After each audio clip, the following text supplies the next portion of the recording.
Pemirsa, penyatusan umat Hindu wilayah Kabupaten Bekasi, Cikarang, ngaturang sembah pangubaktian Puja Wali Kaping Sia, ring Pura Parahyangan Agung Jagatnata, Pasundan, Bekasi, Jawa Barat. Tumpak wariga pinaka jalaran antung ngelingang umat Hindu, mangdeni setata ngemit palemahan.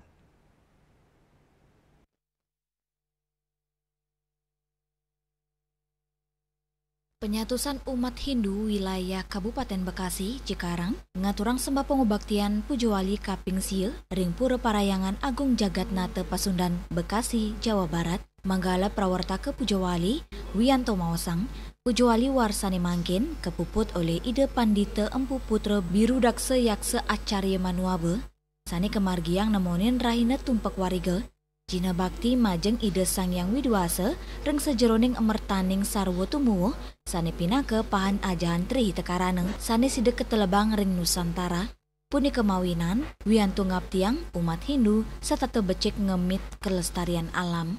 Saking Bekasi, Jawa Barat. Kegiatan hari ini yaitu puncak acara Puja Wali yang ke-9, yang kali ini untuk manggalanya yaitu Ida Pandita Empu Birudaksa Yaksa Acarya Manuaba. Beliau baru pertama kali puput di sini. Umat yang hadir dari sini yaitu saudara kita dari Banjar Karawang, terus saudara kita dari Banjar Kota Bekasi, dan juga ada yang dari Pura Satya Buana Jonggol, ada juga yang dari Kawamangun hadir juga.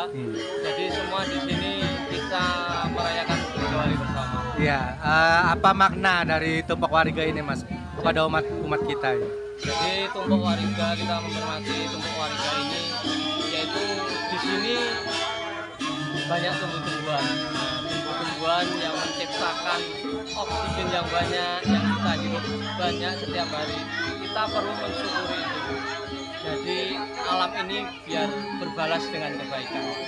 Hari ini Sabtu 25 Oktober 2025 bertepatan dengan tumpak wariga atau tumpak itu adalah Puja Wali Parahyangan Agung Jagatnata Pasundan yang ke-9. Nah, Puja Wali ini dipuput oleh Ida Pandita Putra Birudaksa Acarya. Tumpak wariga itu adalah salah satu wujud dari Tri Hito Karana, di mana kita membina hubungan yang baik dengan lingkungan, dalam hal ini tumbuhan. Karena tumbuhanlah yang memberi kita kehidupan. Dengan adanya tumbuhan kita bisa memperoleh makan. Juli Swarte, Miwa Ketut Sumadiasa, Nguningayang.